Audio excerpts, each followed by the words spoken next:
نحمده ونصلي على رسوله الكريم اما بعد فاعوذ بالله من الشيطان الرجيم بسم الله الرحمن الرحيم طه ما انزلنا عليك القرآن لتشقى الا تذكرة لمن يخشى تنزيلا ممن خلق الارض والسماوات العلى صدق الله مولانا العظيم۔ معزز اور محترم سامعین و حاضرین، رمضان المبارک سے پہلے ہماری سورہ مریم مکمل ہو چکی تھی۔ تسلسل کے ساتھ سلسلہ درس قرآن و سنت آج سے پھر ہم شروع کر رہے ہیں۔ آج کا یہ درس، اس کا آغاز سورہ طٰہٰ سے ہو رہا ہے۔ سورہ طٰہٰ مکہ میں نازل ہوئی تھی اور وہاں پر سرور عالم صلی اللہ علیہ وسلم نے جب اللہ کی توحید کا پیغام دیا تو لوگ ماننے کے لیے تیار نہیں تھے، بلکہ آپ کو وہ جو صادق و امین کا پہلے بھی وہاں پر ایک مقام حاصل تھا اور لوگ آپ کی راہ میں آنکھیں بچھاتے تھے، پھر آہستہ آہستہ وہ سب لوگ دور ہونے لگے، یہاں تک کہ لوگ آپ کی راہوں میں کانٹے بچھانے لگے، رکاوٹیں ڈالنے لگے۔ یہ منظر دیکھ کر ایک دن ابو جہل نبی صلی اللہ علیہ وسلم کے پاس آیا اور کہا کہ خواہ مخواہ میں مشقت میں پڑے ہوئے، مصیبت میں پڑے ہوئے، کہاں کے لوگ آپ کے لیے آنکھیں بچھاتے تھے اور آج آپ کی راہ میں کانٹے بچھاتے ہیں اور آپ سے ملاقات کرنے کے لیے تیار نہیں ہیں، کیوں اپنے آپ کو آپ نے مشقت میں ڈالا ہوا ہے؟ ایک تو اس کا جواب ہے یہاں پر، اور دوسرا یہ کہ نبی صلی اللہ علیہ وسلم طویل قیام فرماتے تھے اور قرآن کی تلاوت کرتے تھے، عبادت اور ریاضت میں خوب مشقت برداشت کرتے تھے، اور ہوتا یہ تھا کہ آپ کے پاؤں مبارک سوج جاتے تھے، ان پر ورم آ جاتا تھا، لیکن آپ عبادت و ریاضت میں مصروف رہتے تھے۔ یہ بھی ایک بڑی مشقت والی بات تھی۔ تیسری ایک بات یہ ہے کہ آپ لوگوں کو توحید کا پیغام دیتے تھے اور وہ ماننے کے لیے تیار نہیں تھے۔ جب بھی آپ ان کو دین کی بات بتاتے، ان کا ٹوٹا ہوا رشتہ اللہ سے جوڑنا چاہتے، ان کو بھٹکی ہوئی راہوں سے جمع کر کے صراط مستقیم پر لاتے، تو ان کا جو رد عمل تھا وہ اتنا بھیانک اور منفی ہوتا تھا کہ رسول اللہ صلی اللہ علیہ وسلم کو بڑا شاق گزرتا تھا، آپ بڑے پریشان ہوتے تھے۔ لہذا اللہ تبارک و تعالیٰ نے فرمایا طٰہٰ، یہ طٰہٰ کے معنی ہے اے میرے حبیب، ما انزلنا علیک القرآن لتشقی، یہ قرآن ہم نے اس لیے نازل نہیں کیا ہے کہ آپ مشقت میں پڑ جائیں، قرآن ہم نے اس لیے آپ کو نہیں دیا کہ آپ مشقت میں پڑ جائیں، ساری رات عبادت میں لگے رہیں، لوگ مان نہیں رہے ہیں تو آپ روتے رہیں، پریشان ہوتے رہیں، اپنا دل رنجیدہ کرتے رہیں، آپ افسردہ ہوتے رہیں، اس لیے ہم نے قرآن نازل نہیں کیا۔ اب یہاں ایک طٰہٰ کے حوالے سے، ویسے تو یہ رسول اللہ صلی اللہ علیہ وسلم کا ایک صفاتی نام ہے، آپ صلی اللہ علیہ وسلم کے جو اسماء گرامی ہیں ان میں سے ایک نام طٰہٰ بھی ہے، لیکن یہ جو طٰہٰ ہے قبیلہ عقل اور قبیلہ اک، ان کی زبان میں طٰہٰ کے معنی ہے اے آدمی یا رجل، اے آدمی، لیکن خاص طور پر وہ جو قبیلہ اک ہے ان کی زبان میں طٰہٰ کے معنی ہے یا حبیبی، اے میرے پیارے دوست، تو گویا اللہ رب العالمین نبی پاک صلی اللہ علیہ وسلم کو یا حبیبی کہہ کر پکار رہا ہے۔ طٰہٰ کے معنی یا حبیبی، اے میرے حبیب، اے میرے دوست، اے آدمی۔ اس سے تخاطب فرمانے کے بعد بلکہ ایک اور معنی روح المعانی میں ہے، علامہ محمود آلوسی رحمۃ اللہ علیہ نے اسے ذکر کیا۔ فرماتے ہیں کہ یہ جو طا ہے اس کے عدد 9 ہیں، اور یہ جو ہا ہے اس کے عدد ہیں 5۔ 9 اور 5 کتنے ہو گئے؟ 14۔ تو فرماتے ہیں اصل میں 14 یہ طا ہا کہہ کر اللہ تبارک و تعالی رسول اللہ صلی اللہ علیہ وسلم سے ارشاد فرما رہا ہے، اے میرے 14ویں کے چاند۔ یعنی یہ رسول اللہ صلی اللہ علیہ وسلم کی صفت ہے، اور اللہ تبارک و تعالی نے بڑے پیار سے آپ کو مخاطب فرمایا، اور ساتھ میں یہ فرمایا کہ یہ قرآن ہم نے اس لیے نازل نہیں کیا کہ آپ مشقت میں پڑ جائیں، مصیبت میں پڑ جائیں، پریشان ہو جائیں، افسردہ ہو جائیں، اس لیے ہم نے نازل نہیں کیا۔ کوئی مانے نہ مانے، آپ کا کام منوانا نہیں، پہنچا دینا ہے۔ ہاں الا تذکرۃ لمن یخشی، فرمایا یہ قرآن ان کے لیے تذکرہ ہے، نصیحت ہے، یاد دہانی کا سبب ہے جو اللہ سے ڈرتے ہیں۔ یخشا، جو اللہ سے ڈرتے ہیں، جو جن کے دلوں میں خدا ترسی ہے، جن کے دلوں میں اللہ کا خوف ہے، صرف انہی کو یہ قرآن فائدہ دے سکتا ہے۔ لہذا فرمایا آپ کو پریشان ہونے کی ضرورت نہیں ہے۔ جن لوگوں کے دل میں بھی اللہ کا خوف ہوگا، جن کے دل میں بھی خدا سے لگاؤ ہوگا، یقیناً وہ قرآن کا پیغام قبول کریں گے۔ لہذا آپ پریشان نہ ہوں۔ کیوں؟ تنزیلا ممن خلق الارض والسماوات العلی، یہ قرآن کسی ایسے ویسے آدمی کی طرف سے تو نازل نہیں ہوا، کسی ایسی گئی گزری شخصیت کی طرف سے نازل نہیں ہوا، بلکہ یہ قرآن اس کی طرف سے نازل ہوا ہے جس نے زمین و آسمان کو پیدا کیا، جس نے زمین و آسمان کو پیدا کیا ہے، یہ اس نے نازل کیا ہے۔ اور زمین و آسمان بنانے والی ذات جب زمین و آسمان کی وسعتیں اتنی ہیں کہ ہماری سمجھ سے بالا تر ہیں، تو اس کا کلام کتنا گہرا ہوگا، کتنا مؤثر ہوگا۔ لہذا فرمایا کہ یہ قرآن کوئی عام کتاب نہیں ہے، یہ صرف اسی کو فائدہ دے گا جس کے اندر طلب ہوگی، تڑپ ہوگی، جس کے اندر اس کو سمجھنے کی، پانے کی خواہش ہوگی، اور جو ہدایت چاہے گا اس کے لیے ہے یہ قرآن۔ کیوں؟ الرحمن علی العرش استوی، اس میں تو کوئی شک نہیں کہ اللہ تبارک و تعالی وہ ذات ہے جس کا لقب ہے رحمان، جس کی ایک صفت ہے رحمان، یعنی بہت زیادہ بندوں پر مہربانی کرنے والا۔ فرمایا وہ تو عرش پر استوا فرما ہے۔ اگرچہ استوا کے معنی بیٹھنا ہوتا، ہمارا کام یہ یاد رکھیے صرف اللہ نے عرش پر استوا فرمایا، اس پر ایمان رکھنا لازمی ہے، واجب ہے، لیکن وہ کیسے بیٹھا، اس کی کیفیت کیا ہے، اس کی حیت کیا ہے، یہ ہماری سمجھ سے بالاتر ہے۔ نہ ہمیں اس کو جاننا ہے، نہ اس بارے میں کوئی بات کرنی ہے۔ یاد رکھیے اس پر ایمان رکھنا تو واجب ہے کہ اللہ نے عرش پر استوا فرمایا، کیسے فرمایا، اس حوالے سے سوال کرنا بدعت، یہ سوال بھی نہیں کرنا چاہیے، کیونکہ ہمارا کام ہے اللہ کی بات کو ماننا۔ تو ہمارا ایمان ہے کہ اللہ تبارک و تعالیٰ نے عرش پر استوا فرمایا، کیسے فرمایا یہ نہ جاننے کی ضرورت ہے، نہ ہم جانتے ہیں۔ لہذا فرمایا کہ اللہ تعالیٰ تو عرش پر بیٹھا تھا اپنی شان کے لائق، لیکن اس نے بندوں کی رہنمائی اور ہدایت کے لیے، ان کی اصلاح کے لیے اور ان کا رابطہ اپنے آپ سے مضبوط کرنے کے لیے اللہ نے قرآن کتاب نازل فرمائی، کتاب ہدایت کو نازل فرمایا۔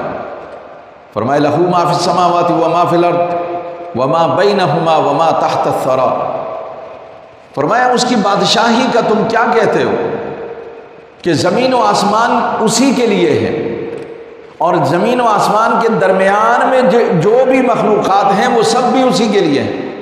وما تحت الثری، اور زمین کی تہ کے نیچے تک جو کچھ ہے وہ سب مخلوقات اسی کی ہیں۔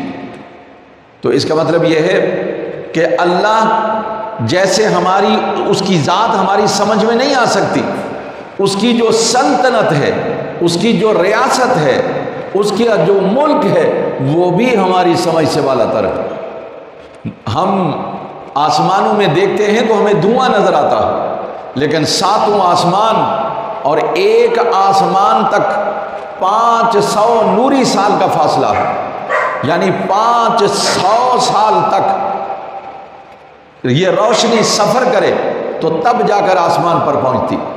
اتنے یہ 7 آسمان، پھر ان کے اوپر عرش، پھر باقی معاملات ہیں۔ تو آپ اندازہ کیجئے کہ اللہ کی سلطنت کتنی وسیع ہے۔ یہ زمین، اس کی ایک کی تہ تک ہم نہیں پہنچ سکتے، تو 7 زمینیں ہیں تحت الثری تک اللہ تبارک و تعالیٰ کی حکومت ہے، اور یہ ساری مخلوقات اللہ کی۔ لہذا اللہ تبارک و تعالیٰ کی اتنی وسیع سلطنت میں حضرت انسان کو اللہ تبارک و تعالیٰ نے نیابت دے کر خلیفہ بنا کر بھیجا۔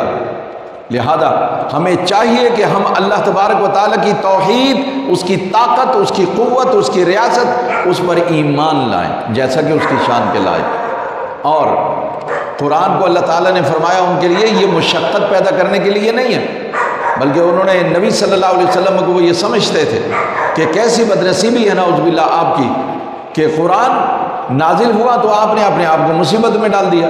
بھائی قرآن کے وہ باتیں کرتے تھے کہ بھائی قرآن اس پر کیا نازل ہو گیا ہے کہ یہ اس نے اپنے آپ کو مصیبت میں ڈال دیا۔ تو اللہ تبارک و تعالیٰ نے فرمایا میرے حبیب یہ قرآن اس لیے نہیں نازل ہوا کہ آپ اپنے آپ کو مشقت میں ڈال دیں، بلکہ یہ قرآن تو اس لیے نازل ہوا تاکہ لوگ جو اللہ کا خوف رکھتے ہیں اور جو خدا ترسی رکھتے ہیں وہ اس سے ہدایت حاصل کریں اور اس سے واضح و نصیحت حاصل کریں۔ آپ کا کام ان کو سنا دینا ہے، اور اگر ان کے اندر اللہ کا خوف ہوگا، تقویٰ ہوگا، پرہیزگاری ہوگی، عقل ہوگی، علم ہوگا، تو یہ یقیناً جو ہے اس سے فائدہ حاصل کریں گے۔ پھر فرمایا وَإِن تَجْهَرْ بِالْقَوْلِ فَإِنَّهُ يَعْلَمُ السِّرَّ وَأَخْفَى، فرمایا اگر آپ بلند آواز سے ان کو اللہ کو پکاریں، وَإِن تَجْهَرْ بِالْقَوْلِ، اگر آپ جہری آواز سے، بلند آواز سے اللہ کو پکاریں گے، فَإِنَّهُ يَعْلَمُ السِّرَّ وَأَخْفَى، اے محبوب وہ تو جو کچھ چھپا ہوا ہے آپ کے دل میں اور جو آپ نے لوگوں سے چھپایا ہے، دو باتیں ہوتی ہیں۔ ایک وہ ہے جو ہمارے دل میں بات ہوتی ہے، ہم نے ابھی ظاہر نہیں کی، ایک وہ ہوتی ہے ہم لوگوں سے چھپاتے، کہتے ہیں مگر لوگوں سے ہم چھپاتے ہیں۔ تو یہ ساری باتیں جو ہمارے دل میں ہے اور جو ہم لوگوں سے چھپا رہے ہیں، اللہ ان سب سے واقف ہے، ان کو جانتا ہے۔ لہذا بلند آواز سے پکارنے کی ضرورت نہیں۔ وَإِن تَجْهَرْ بِالْقَوْلِ، اگر آپ اس لیے پکار رہے ہیں، اس لیے کہ اللہ کو سنائیں، تو اللہ کو سنانے کے لیے اونچی آواز سے مت پکارو، اللہ کو سنانے کے لیے اونچی آواز سے ذکر مت کرو۔ اللہ تو جو سب سے زیادہ پوشیدہ بات ہے اسے بھی جانتا ہے، جو دل کی تہ میں ہے اس کو بھی اللہ تبارک و تعالیٰ جانتا ہے۔ دلوں میں کوندنے والے خیالات سے بھی اللہ تعالیٰ واقف ہے، اس سے کوئی چیز چھپی ہوئی نہیں ہے، لہذا اس کو سنانے کے لیے نہیں۔ تو اب آپ کہیں گے کہ پھر ہم یہ اونچی آواز سے ذکر کیوں کرتے ہیں؟ یہ ہم اونچی آواز سے ذکر اس لیے کرتے ہیں تاکہ دل کو سنایا جائے، اپنے نفس کو سنایا جائے، اس کو اللہ کی یاد کی طرف مائل کیا جائے، اس کو اللہ کے ذکر پر آمادہ کیا جائے، اس لیے ہم بلند آواز سے ذکر کرتے ہیں۔ اور ایک اور بات جو بزرگ فرماتے ہیں کہ جب شیطان نے اپنے ذکر کو بلند کر دیا ہے، ہر طرف شیطانی آوازیں آپ کو سنائی دے رہی، تو ایسی حالات میں ہمیں چاہیے، یعنی اللہ کے بندوں کو چاہیے وہ اللہ کے ذکر کو بلند کریں۔ شیطان اور اس کے چیلے اگر شیطان کے ذکر کو بلند کر رہے ہیں تو ہمیں چاہیے کہ ہم اللہ کے ذکر کو بلند کریں، اللہ کی یاد کو بلند کریں۔ اس لیے ہم بلند آواز سے ذکر کرتے ہیں۔ ہم اس لیے بلند آواز سے ذکر نہیں کرتے کہ اللہ کو سنائیں، اللہ تو سنتا ہے دل کی باتیں بھی. ہم اس لیے دل کا اونچی آواز سے یا بلند آواز سے یا جہری آواز سے ذکر کرتے ہیں کہ ہمارا دل وہ اس سے مانوس ہو جائے, اس ذکر سے مانوس ہو جائے, اس کو سننے پر آمادہ ہو جائے اور اللہ کی یاد کی طرف مائل ہو جائے. ہم تو اپنے دل کو غفلت سے نکالنے کے لیے بلند آواز سے ذکر کرتے ہیں, اللہ کو سنانے کے لیے نہیں, کیونکہ اللہ تو ہر چھپی ہوئی بات اور خفیہ بات سے واقف ہے.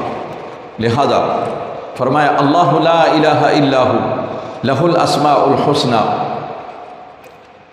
اللہ وہ ہے کہ اس کے سوا کوئی بندگی کے لائق نہیں, کوئی معبود نہیں ہے, اور یہ سارے اسی کے اچھے اچھے نام ہیں.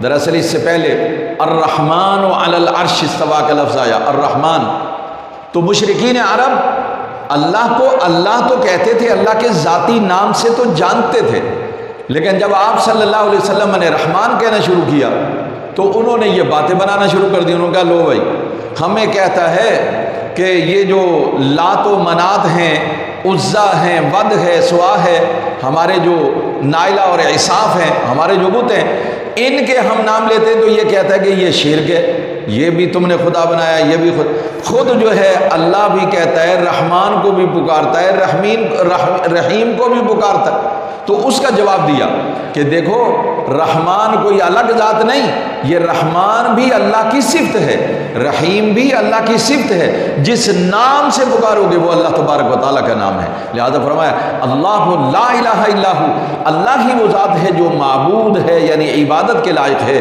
لہ الاسماء الحسنی, اس کے سارے نام بڑے پیارے ہیں, جس نام سے تم اسے پکارو گے وہی اللہ کا نام ہے.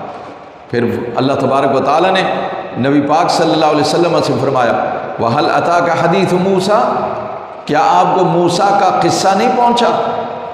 یہ استفہامیہ انداز ہے, اس کا مطلب یہ ہے کہ آپ کو پہنچا ہے, یعنی آپ کو معلوم ہے کہ موسیٰ علیہ السلام کے ساتھ کیا ہوا. پھر آگے ان کا قصہ بیان کیا. اچھا قصہ کیوں بیان کیا؟ قصہ اس لیے بیان کیا کہ موسیٰ علیہ السلام کو بھی انہی حالات کا واسطہ پڑا تھا فرعون کے سامنے. وہاں بھی ان کا انکار کیا جاتا تھا, ان کو مانا نہیں جاتا تھا, ان کو بھی بڑا تنگ کیا گیا, پریشان کیا گیا, لیکن بالآخر فرعون کو اللہ نے غرق کر دیا, موسیٰ علیہ السلام اور ان کی قوم کو اللہ نے نجات عطا فرمائی. تو کامیاب کون ہوا؟ اللہ کا نبی. تو یہ ان کو قصہ اس لیے سنانے کا اللہ کا ارادہ ہے تاکہ ان کو پتہ چلے یہ پیغمبر جو تمہیں مشقت میں نظر آتے ہیں, جو پریشان نظر آتے ہیں, آج تم انہیں پریشان کر رہے ہو, کل کو کامیابی جو ہے وہ اسی پیغمبر کی ہو. اس لیے یہ واقعہ سنایا. لہذا فرمایا قصہ یہ ہے اذ رأى نارا فقال لأهلهم كثوا إني آنست نارا لعلي آتيكم منها بقبس أو أجد على النار هدى. فرمایا جب موسیٰ علیہ السلام نے آگ دیکھی, ہوا کیا کہ موسیٰ علیہ السلام مدین میں حضرت شعیب علیہ السلام کی بکریاں چراتے تھے, اور پھر ایک عرصہ تک بکریاں چرائیں. حسب وعدہ شعیب علیہ السلام نے اپنی ایک بیٹی کا نکاح موسیٰ علیہ السلام سے کر دیا. تو وہ اپنی بیوی کو ساتھ لے کر اپنی امی سے ملنے کے لیے مصر آ رہے تھے, کیونکہ ان کی امی موسیٰ علیہ السلام کی والدہ وہ مصر میں تھی. لہذا موسیٰ علیہ السلام اپنے اہل خانہ کو لے کر مصر کی طرف آ رہے تھے. اب آپ نے وہ جو اس وقت شہر تھے ان کا راستہ اختیار نہیں کیا, یعنی شام کی طرف سے ہوتے ہوئے نہیں آئے. وجہ یہ تھی کہ اس وقت وہاں جو بادشاہ ہوتے تھے وہ بڑے ظالم ہوتے تھے, انجانے اور مسافر اجنبی لوگوں کو پریشان کیا کرتے تھے مختلف ہیلے بہانوں سے. لہذا آپ پریشان تھے, آپ نے جنگل کا راستہ اختیار کیا. اب جنگل جب آپ وہاں سے چلے تھے تو سخت سردی تھی, اب آدھی رات کا وقت ہے. آپ کی اہلیہ صاحبہ صفورہ ان کا نام تھا, وہ پریگننٹ تھیں, حاملہ تھیں, تو ان کو سردی لگی. اچانک اللہ کی طرف سے دور آگ نظر آئی تو اپنی بیوی سے یہ فرمایا. اب سنیے, اذ رأى نارا, جب انہوں نے آگ دیکھی تو ان سے کہا کہ آپ ذرا یہاں ٹھہریے, میں آگ کے پاس جاتا ہوں آپ کے لیے کوئی چنگاری لے کے آ جاؤں گا تاکہ یہاں ہم آگ سلگا لیں اور آپ سینک لیں، اس کو تاپ لیں، اور اگر ہو سکتا ہے آگ ہے تو یہاں کوئی آدمی بھی ہوگا تو اس سے میں راستہ بھی پوچھ لوں گا کہ بھائی ہم آ تو گئے ہیں یہاں، اب مصر جانے کا راستہ کون سا؟ تو یہ میں کہیں ایسا نہ ہو کہ ہم رات کو بھٹکتے رہیں، تو میں یہ کام کر کے آتا ہوں۔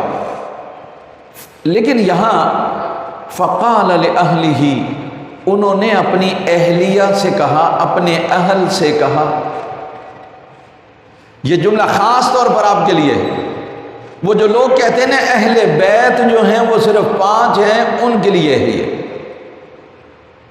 اور کہتے ہیں کہ بیویاں شامل نہیں ہیں، حالانکہ وہ جو آیت پڑھتے ہیں وہ آیت نبی صلی اللہ علیہ وسلم کی ازواج مطہرات کے بارے میں نازل ہوئی ہے،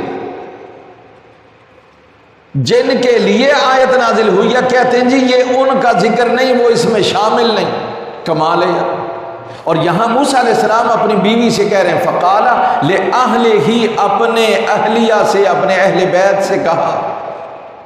اس کا مطلب ہے بیوی جو ہے اہل بیت میں شامل ہے، بیوی جو ہے وہ اہل بیت میں شامل ہے، گھر والوں میں شامل ہے۔ اگر بیوی اہل بیت نہیں ہے، میری گھر والی نہیں ہے، تو پھر کون ہے بھائی میرا گھر والا؟ فقال لأہلہ، اپنی بیوی سے فرمایا، اپنے اہل بیت سے فرمایا امکثوا، یہاں تم ٹھہرو، انی آنست نارا، میں نے دیکھ لی ہے آگ، لعلی آتیکم منہا بقبس، میں کوئی کوئلہ، کوئی چنگاری وہاں سے لے کے آتا ہوں، کوئی انگارہ لے کے آتا ہوں آپ کے لیے، او اجد علی النار ہدی، یا ہو سکتا ہے آگ کے پاس کوئی ایسا بندہ ہو جو ہمیں راستہ بتا دے، تو میں اس سے ذرا راستہ بھی پوچھ لیتا ہوں۔ یہ کہہ کر آپ وہاں تشریف لے گئے۔ جب وہاں گئے آگ کے پاس تو آپ تو یہ سمجھے کہ یہ آگ جل رہی ہے اور کوئی یہاں پر جلانے والا بھی ہوگا، لیکن جب وہاں پہنچے فلما اتاہا نودی یا موسیٰ، جب موسیٰ علیہ السلام وہاں آگ کے پاس پہنچے تو انہیں آواز دی گئی، فرشتے نے دی، اللہ نے دی، یا اللہ نے براہ راست کوئی آواز پیدا کی، لیکن آواز دی گئی، آواز آ گئی۔ اور آواز کیا آئی؟ یہ تو یہ سمجھے تھے کہ یہ آگ ہے، میں یہاں سے کوئلہ لے لوں گا، تو اللہ کی طرف سے آواز آئی انی انا ربک، اے موسیٰ میں تیرا رب ہوں۔ یہ آگ نہیں ہے، دراصل وہ اللہ کے نور کی تجلی تھی، وہ اللہ کے نور کی تجلی تھی، آگ نہیں تھی۔ لہذا فرمایا انی انا ربک، اے موسیٰ میں تیرا رب ہوں۔ موسیٰ علیہ السلام وہاں رک گئے۔ اب اللہ تبارک و تعالیٰ نے آداب بتائے کہ رب سے ملاقات کے آداب کیا ہیں، اسی سے اندازہ ہوا کہ پیغمبر سے ملیں تو آداب کیا ہیں، اسی سے پتہ چلا جب ماں باپ سے ملیں تو آداب کیا ہیں، بزرگوں کے پاس جائیں تو آداب کیا ہیں۔ سب سے پہلا ادب فرمایا فخلع نعلیک، اے موسیٰ اپنے جوتے اتار دے، تو اپنے رب کے پاس آیا ہے، اپنے جوتے اتار دے۔ اس کا مطلب ہے بڑوں کے پاس جب جائیں گے تو جوتے اتار دیں گے۔ کیوں؟ انک بالوادی المقدس طویٰ، تو وادی طویٰ کی مقدس وادی میں ہے، یہ بڑی مقدس وادی ہے۔ کیوں؟ یہاں اللہ کا نور، اس کی تجلی چمک رہی ہے، اتنی مبارک وادی میں تو آ گیا ہے کہ یہاں اللہ کی طرف سے آواز آئی ہے، یہاں اللہ کا نور چمک رہا ہے۔ لہذا موسیٰ فخلع نعلیک، اپنے جوتے اتار دو۔ اس کا مطلب یہ ہے کہ جب بزرگوں کے پاس جاؤ تو اپنے جوتے اتار دو، ماں باپ کے پاس جاؤ تو اپنے جوتے اتار دو، یہ اس کا مطلب، یہ آداب ہمیں اللہ نے سکھائے ہیں۔ پھر ارشاد فرمایا موسیٰ وَأَنَا اخْتَرْتُكَ، میں نے تجھے چن لیا ہے، میں نے تجھے نبوت کے پیغام پہنچانے کے لیے پسند کر لیا۔ اے موسیٰ میں نے اپنی توحید کا پیغام دینے کے لیے تجھے پسند کر لیا۔ فَاسْتَمِعْ لِمَا يُوحَىٰ، اب جو بات میں کروں اسے غور سے سن۔ اس کا مطلب ہے بڑوں کی بات کو غور سے سننا چاہیے، جو وہ کہیں اسے غور سے، ادب سے، خاموشی سے سنو، اپنی زبان درازی نہ کرو، اپنی بات نہ کرو، غور سے سنو۔ یہ اللہ نے آداب سکھائے، پہلے جوتے اتارو، پھر غور سے سنا کہ آپ سے کیا کہا جا رہا ہے، اور جو کہا جا رہا ہے وہ یہ ہے، پیغام دیا، اننی انا اللہ، بے شک میں ہی اللہ ہوں، لا الہ الا انا، اے موسیٰ میرے سوا کوئی بھی معبود نہیں ہے، میں اللہ ہوں، میرے سوا کوئی معبود نہیں، لہذا فاعبدنی، میری عبادت کرو،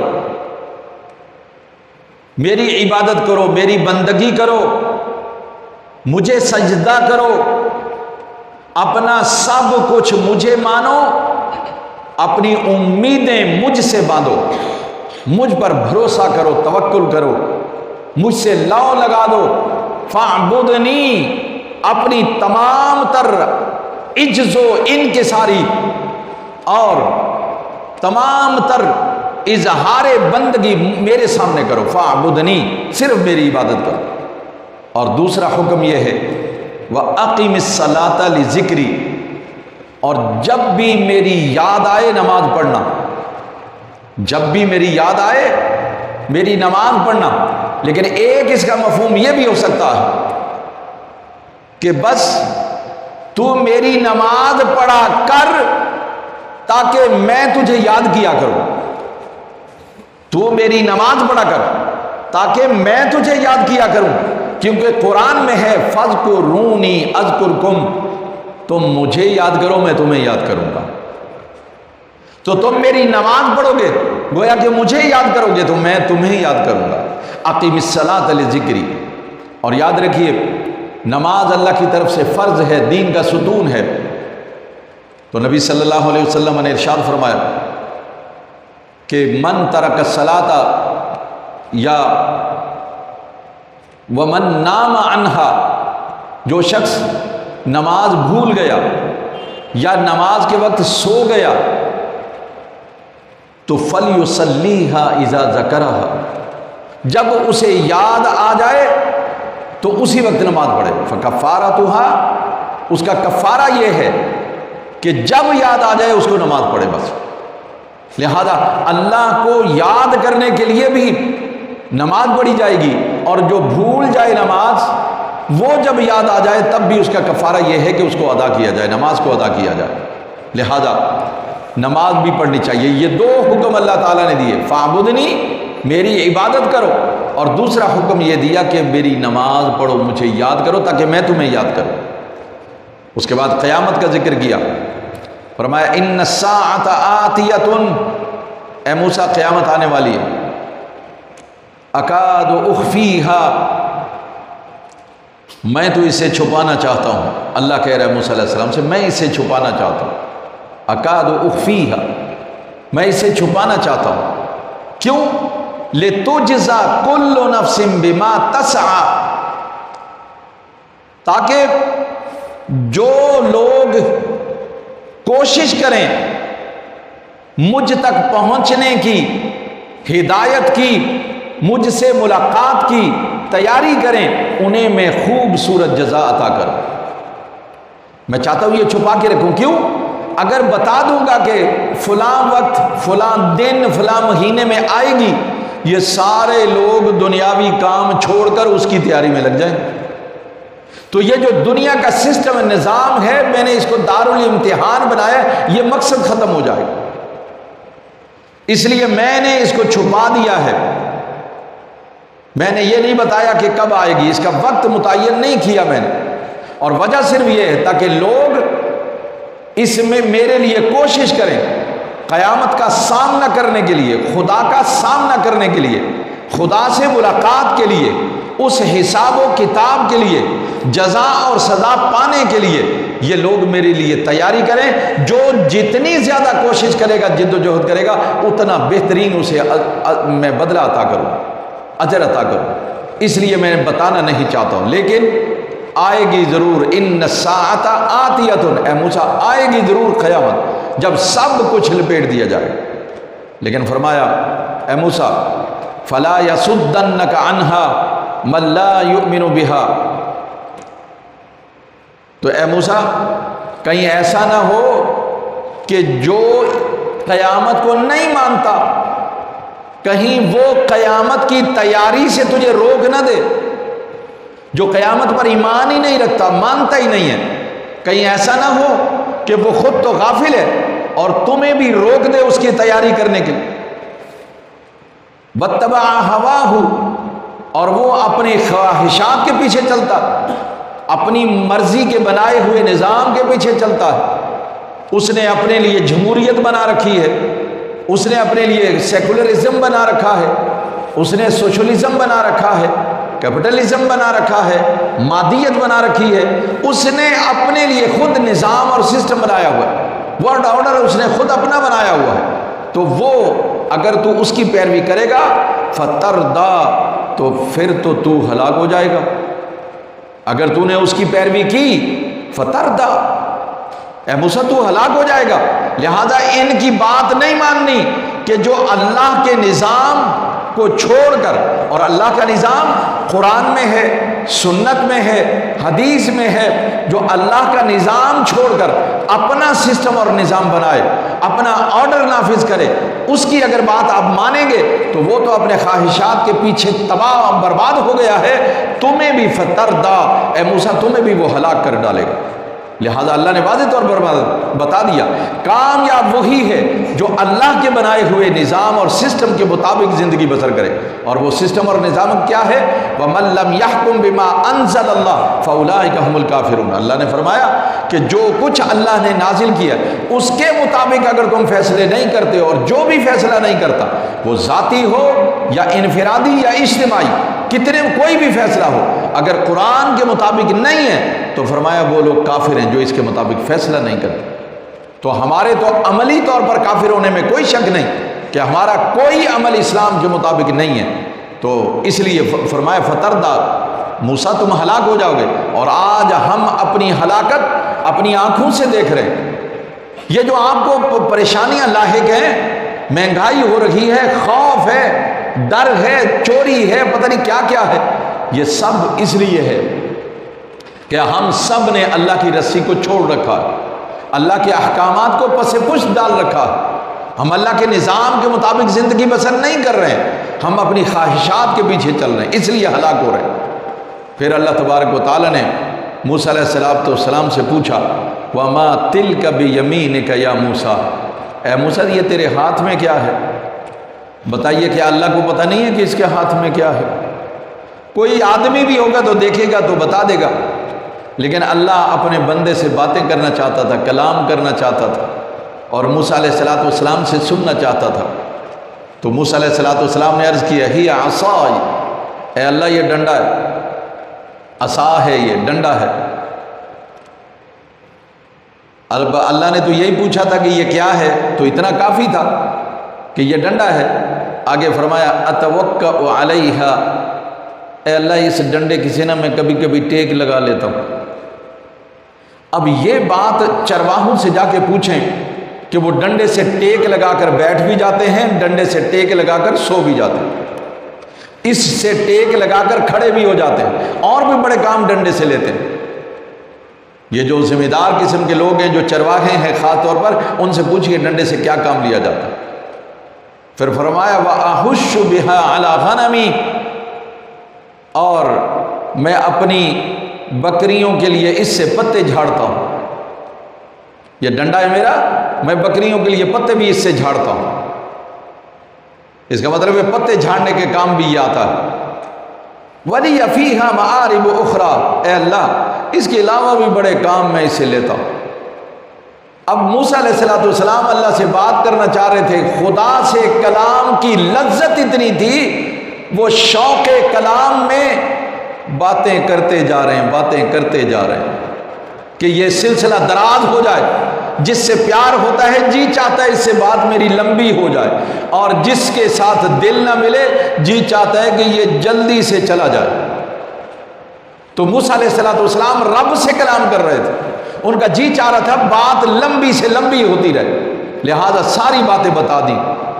اس سے ایک بات تو ہمیں پتہ چلی کہ یہ ڈنڈا رکھنا انبیاء کی سنت، اولیاء کی سنت اور اجر اور ثواب کا باعث، اور دوسرا یہ کہ اس سے دنیاوی اور دینی کام بھی آتا ہے.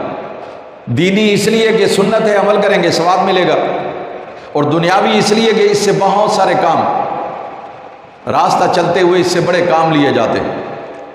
کتے بھی بھگائے جا سکتے ہیں، سانپ کو مارا جا سکتا ہے، اور بھی یہ بڑے کام دیتا ہے۔ یہ ہاتھ میں ہونا بڑا ضروری ہے، سہارا ہوتا ہے۔ لیکن اللہ تبارک و تعالیٰ یہاں ایک اور تجربہ کروانا چاہتا تھا۔ فرمایا قال، اللہ نے فرمایا القیہا یا موسیٰ، اے موسیٰ اس ڈنڈے کو ذرا زمین پر رکھ دو، بچھا دو، پھینکو اس کو زمین پر۔ فالقاہا، موسیٰ علیہ السلام نے پھینک دیا۔ اللہ کا حکم تھا کہ ڈنڈا پھینک دو زمین پر۔ موسیٰ علیہ السلام نے فالقاہا، ڈنڈا پھینک دیا۔ جیسے ہی وہ ڈانگ اور وہ سوٹا زمین پر پھینکا، فَإِذَا هِيَ حَيَّةٌ تَسْعَىٰ، وہ بڑا سارا سانپ بن کر بھاگنے لگا۔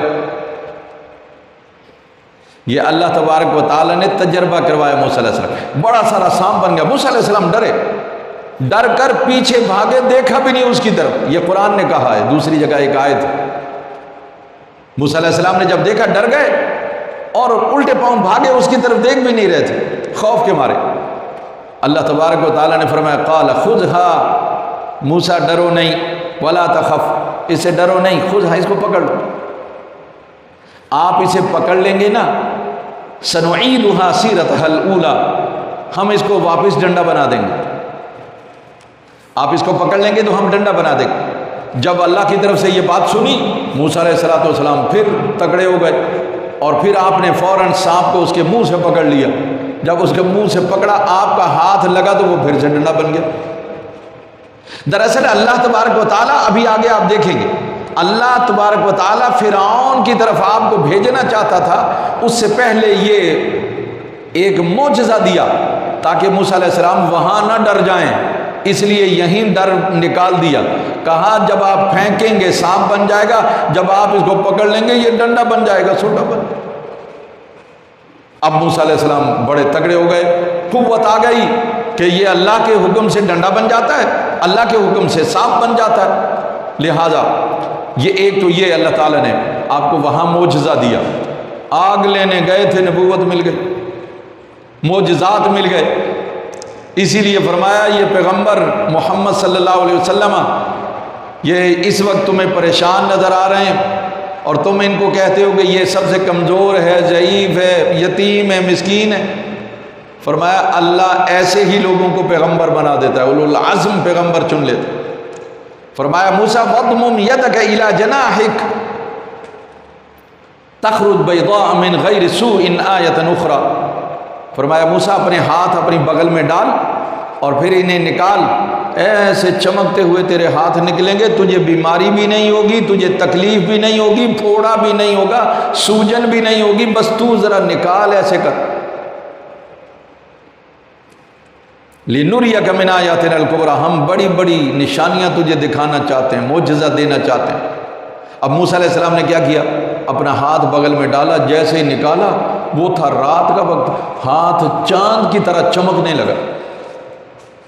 آپ کا ہاتھ جلا نہیں، کوئی آپ کو دکھ نہیں ہوا، کوئی بیماری نہیں ہوئی، لیکن جیسے پھر آپ نے ہاتھ ایسے کیا وہ بجھ گیا، پھر جب ایسے کیا تو وہ چمکنے لگا۔ یہ دوسرا معجزہ تھا آپ کا جو اللہ نے آپ کو عطا فرمایا۔ پھر فرمایا ہم تجھے بڑی بڑی نشانیاں اور بھی دیں گے، لیکن یہ نشانیاں دینے کے بعد آخری جو بات اللہ تعالیٰ نے موسیٰ علیہ السلام سے فرمائی، فرمایا اذهب الى فرعون انه طغى، اے موسیٰ میں نے تجھے 2 معجزے دے دیے ہیں، اور بھی نشانیاں تجھے دوں گا کہ تو میرا پیغمبر ہے، لیکن اب تو سیدھا فرعون کے پاس جا، کیونکہ وہ بہت بڑا باغی ہو گیا۔ انه طغى، اس نے اللہ سے بغاوت کر دی ہے، سرکشی کر دی ہے، اور اللہ سے بغاوت اس سے بڑی کوئی کیا ہوگی کہ اس نے یہ اعلان کر رکھا تھا انا ربکم الاعلی، میں تمہارا سب سے بڑا رب ہوں۔ فرمایا سب سے پہلے اس کے پاس جا، اس کو توحید کا پیغام دے، اور اسے کہہ کہ تو رب نہیں، رب وہ ہے جس نے تجھے اور مجھے پیدا کیا ہے، وہ ہے اللہ۔ اور دوسرا یہ کہ تو بنی اسرائیل کو آزاد کر دے اور ان کو اپنے وطن کنعان میں واپس جانے کے لیے اجازت دے دے، بس یہ 2 باتیں اس سے کر۔ تو آپ کو پتہ ہے کہ جس کو لوگوں نے آج کل بھی آپ چلے جائیے اندرون سندھ وڈیروں نے ایسے غریب غربا قرضے دے دے کر رکھے ہوتے ہیں، اب وہ بیچارے نہ قرضہ دیں نہ جان چھڑائیں، وہ وہاں سے بھاگ بھی نہیں سکتے، نکل نہیں سکتے، بچوں کو پڑھا نہیں سکتے، وہ مجبور ہوتے ہیں۔ اس نے بھی ایسے ہی بگاڑ لینے کے لیے، ان سے فری میں کام لینے کے لیے اس قوم کو قید کر رکھا تھا۔ کبھی یہی قوم وہاں پر حکومت کرتی تھی، پھر یہ قیدی بن گئی، اور اب یہ ان کے ظلم و استبداد کے اندر تھی۔ تو اللہ نے فرمایا موسیٰ جائیے فرعون سے کہیے اس قوم کو آزاد کر دے تاکہ یہ اپنے وطن چلے جائیں، اور تو بھی باز آ جا، تو خدا نہیں ہے، تو اس کا بندہ ہے جس کا میں اور تو اور یہ سب اس کے بندے ہیں، تو بھی اس کا بندہ، وہ ہے اصل اللہ۔ اب یہاں موسیٰ علیہ السلام کو جب یہ معجزات دے کر بھیجا گیا تو موسیٰ علیہ السلام نے آگے اللہ سے کیا طلب کیا وہ اگلی بات ہے، وہ آئندہ درس میں ہوگا، لیکن یہاں فرعون کی ایک بات آپ کو سنانا چاہتا ہوں۔ یہ فرعون ایسا ناہنجار تھا، یہ راتوں کو جب عذاب اس کے دور میں آنے لگا نا تو اللہ کی طرف سے عذاب آتے تھے، پھر یہ موسیٰ علیہ السلام کے پاس آتا تھا، منتیں کرتا تھا، آپ دعا کرتے عذاب ٹل جاتا۔ تو پھر ایک دن سارے لوگ اس کے پاس آئے، قحط پڑ گیا، اور کہنے لگے تو رب ہے ہمارا تو بارش کیوں نہیں برساتا تاکہ یہ قحط ختم ہو جائے، کھیتیاں اگیں، گھاس پھوس اگے، پھل فروٹ اگے، جانور کھائیں پئیں، دودھ دیں، موٹے تازے ہوں، یہ ہمارا قحط ختم ہو، کیوں نہیں ایسا کر؟ تو فرعون ان سے کہتا کہ ہاں ٹھہرو ٹھہرو، برساتا ہوں برساتا ہوں۔ ایک دن وہ پریشان ہو گیا، رات کو بھیس بدلا، فقیروں جیسا لباس پہنا، اور چند ایک اپنے خاص لوگوں کو بتایا کہ بتانا نہیں کسی کو، نہ میرے پیچھے آنا۔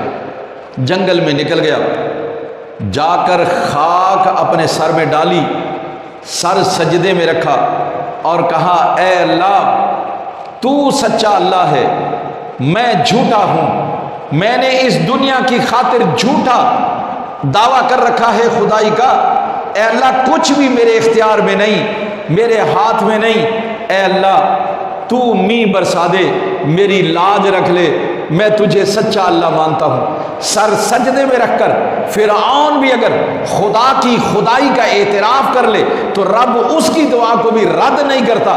وہ ابھی وہاں سے اٹھ کے گیا تھا کہ بارش ہو گئی، جل تھل ہو گئی، صبح جب لوگ آئے سب اس کو سجدہ کر رہے تھے اور کہہ رہے تھے تو واقعی سچا خدا۔ اندازہ کریں آپ، وہ رب ہے، کوئی اور ہو تو یہ بات کبھی برداشت نہ کرے۔ رب میں ہوں، بارش میں برساتا ہوں، یہ سجدے اس کو کر رہے، لیکن اس نے یہ وعدہ کیا تھا اللہ تو ہی سچا رب ہے، میں جھوٹا ہوں، میں نے دنیا کو بنانے کے لیے یہ جھوٹ بولا، لیکن اے اللہ میری لاج رکھنا۔ وہ رب ہے، اس کی طاقت اور قدرت اور تحمل ہے، اس نے اس کی بات کو بھی رد نہیں کیا۔ میں یہ بات اس لیے سناتا ہوں کہ ایک طرف فرعون جیسی شخصیت جس نے پیدا ہوتے معصوم بچوں کو ذبح کروا دیا، ہزاروں بچوں کو، بنی اسرائیل کے ہزاروں بچوں کو قتل کروایا، وہ بھی اگر خدا سے یہ کہے کہ اللہ تو سچا رب ہے، میں جھوٹا ہوں، اور تو میری دعا کو قبول فرما لے، بارش برسا دے، تو اللہ اس کی دعا کو رد نہیں کرتا۔ تو جو لا الہ الا اللہ محمد الرسول اللہ پڑھتا ہے، رب کو ہر وقت ہر نماز میں اس کی بلندی اور عظمت کے گیت گاتا ہے، وہ اگر اللہ سے کہہ دے کہ اے اللہ بارش برسا دے تو بارش کیوں نہیں ہوتی؟ بس یہ ہے سوچنے کی بات۔ اس لیے کہ وہ فرعون تھا لیکن سچے دل سے اس نے خدائی کا اعتراف کر لیا تھا۔ ہم وہ ہیں جو ہم زبان سے تو کہتے ہیں کہ اللہ سبحان ربی الاعلی، بے شک پاک ہے ہر عیب سے میرا رب جو بہت بلند و برتر ہے، زبان سے کہہ رہے ہوتے ہیں، دل سے ہم نہیں کہتے۔ ہم نماز پڑھنے آتے ہیں تو ہم اس کے سامنے سر بھی جھکا رہے ہیں، کمر بھی جھکا رہے ہیں، کھڑے بھی ہو رہے ہیں ہاتھ باندھ کر، جیسے ہی باہر نکلتے ہیں پھر ہمارا تکبر، ہمارا غرور، ہماری انانیت پھر وہ دیکھنے لائق ہوتی۔ پھر اللہ کی مخلوق کو ہم اللہ کی مخلوق نہیں، ہم اپنی مخلوق سمجھتے ہیں، اور یہ ہماری سب سے بڑی غلطی۔ اللہ کو تکبر اور غرور پسند نہیں ہے، عاجزی اور انکساری پسند ہے۔ اللہ سے دعا ہے کہ رب العالمین اپنے دین کی ہمیں سمجھ عطا فرمائے، عمل کی توفیق عطا فرمائے۔ الحمدللہ رب العالمین والصلاة والسلام علی سید الانبیاء والمرسلین وعلی آلہ واصحابہ اجمعین۔ رب زدنا علما نافعا وعملا مقبولا ولسانا ذاکرا وقلبا منورا وإيمانا مستقيما ودعاء مستجابا رب اشرح لي صدري ويسر لي أمري واحلل عقدة من لساني اللهم اجعل من الذين يستمعون القول فيتبعون أحسنه برحمتك يا أرحم الراحمين۔